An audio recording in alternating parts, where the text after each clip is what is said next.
Hi, and I'm now joined by Lucy Robinson with her new book, A Passionate Love Affair with a Total Stranger.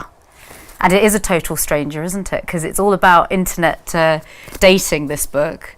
And you can speak from experience, can you, when you wrote this? Oh, I wish I could say no, not me. No, I found my true love aged 18. No, I did internet dated quite a bit. And you actually did a blog on it for 2 years at Marie Claire, and you had an avid audience for that, didn't you? All your experiences, internet dating, meeting guys and stuff like that.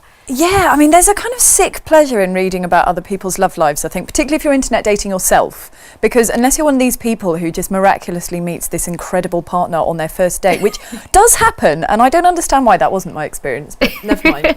Well, with internet dating? With internet dating. Oh, really? Awesome. Well, yeah, apparently it happens, not so much here, but I think if unless you're one of those minority people who do find true love straight away, on the whole, if you're internet dating, the chances are that you're quite jaded and quite in tune with the horrific nature of that. So what were your experiences then? I'm curious to know. Did you put them into the book, actually? Did you feel like you put that into the story? Yes. Yes and no. I mean, in terms of my actual dating, there's only one date in there.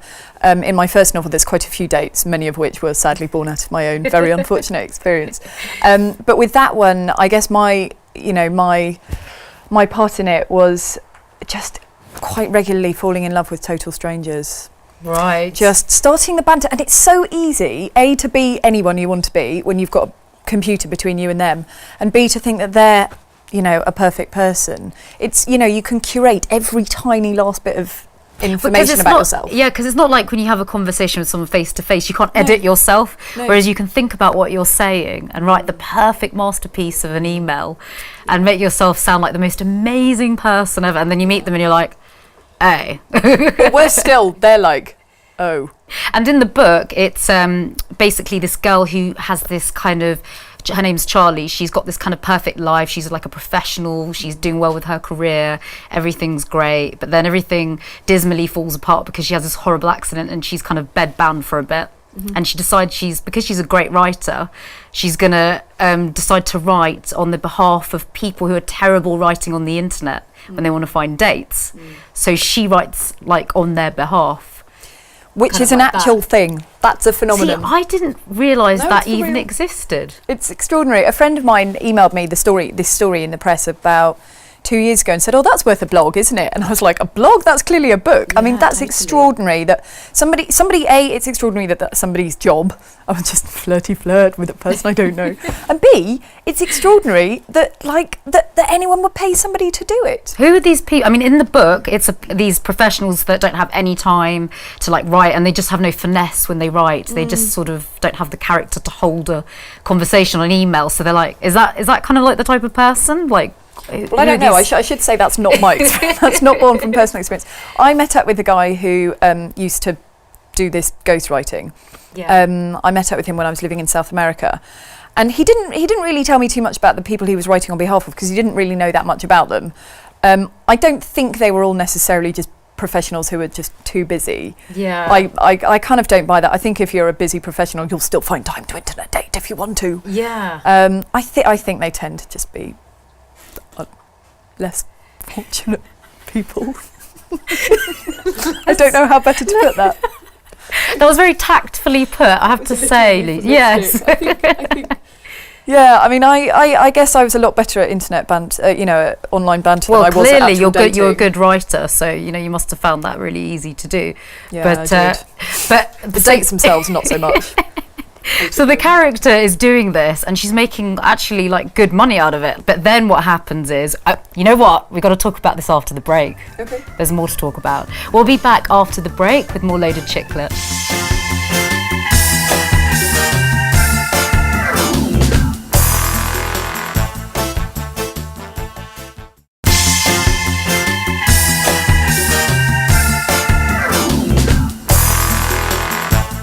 And I'm still joined by Lucy Robinson with her fantastic book, A Passionate Love Affair with a Total Stranger. And obviously the book's all about internet dating. It centres around that whole idea. And we were talking about the fact that there are people, like the character in the book, who make actually really good money out of writing on the behalf of useless dating people.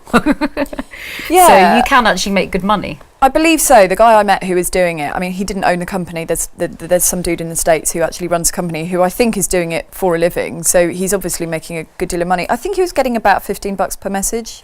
Really? But I guess if you're writing a lot of messages, I mean, if it doesn't work out for me as a writer, I might just, I might give it a go. Do you know what? It's actually like, I'm thinking that could be quite a good business. I used to do it for my friends. Did you? Yeah, I often used to write their profiles for them, and when they didn't know what to say, they'd forward their messages to me, and I'd just be like, no. It's hard though. I think internet dating is really it's obviously been around for a while, but it's not the same as being at a party and seeing the person there and, kind of being attracted to someone's laugh or, generally having their presence there. You're like looking at someone's image and you've got so much choice. Yeah. And it's kind of like, it's quite harsh actually, because you could look at somebody and then go, nah, I'm not interested in you. You only have that split second. Next. Did you find that when you were doing that as well? Yeah, it was really appalling actually, because I would often catch myself just going, no, and I just think, who do you think you are? Like, who exactly? It's because you have it's such a weird, you feel detached from what you're doing. It's just looking at these images. They don't seem like... and you can make a snap judgment. And I guess I would probably have made, I guess you make some degree of judgment immediately on, when you meet somebody at a party or in a bar or something. Of course you do. But I think it's just because there are so many thousands of people there just pouring in new every week.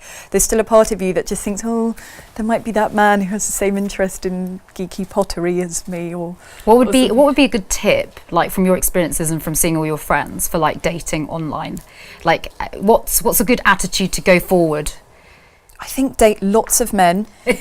Email for a very short time. What Charlie, my character, does is hopeless, and I used to do that all the time. I'd enter into these massive long correspondences. I'd fall completely in love with total strangers. Because she falls in love with the guy that she's supposed to be setting up with. Yes. Yeah. Setting her client up with. I would discourage any kind of lengthy email process. I would encourage one email each. Go for a date. There's really no point. I mean, it really doesn't matter. You can banter back and forth, but the chemistry is instantaneous, I think. You'll know that quite quickly. Yeah. And the interesting thing about this character is she falls for the guy she's trying to set up. But there's a whole other twist in it, which is just brilliant. But I'm not going to say. Spoiler alert, I won't say anything.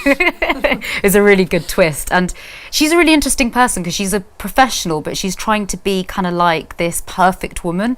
And it's kind of like a problem that we have today as women, trying to be career women, trying to have it all. Well, the book definitely taps into what's going on at the moment in the dating world. And that's why I think like a lot of girls will really love reading this, because I think they can relate with it. And who doesn't like a good romance? And there is a romance ultimately at the heart of it. Yes, it's a love story. It is a love story. I loved it so much. Thank you so much for coming in, Lucy. I really appreciate it. I'll definitely recommend my friends to read this one because they're really into this kind of romance chick lit. So it's fantastic. So that is Lucy Robinson's book, A Passionate Love Affair with a Total Stranger.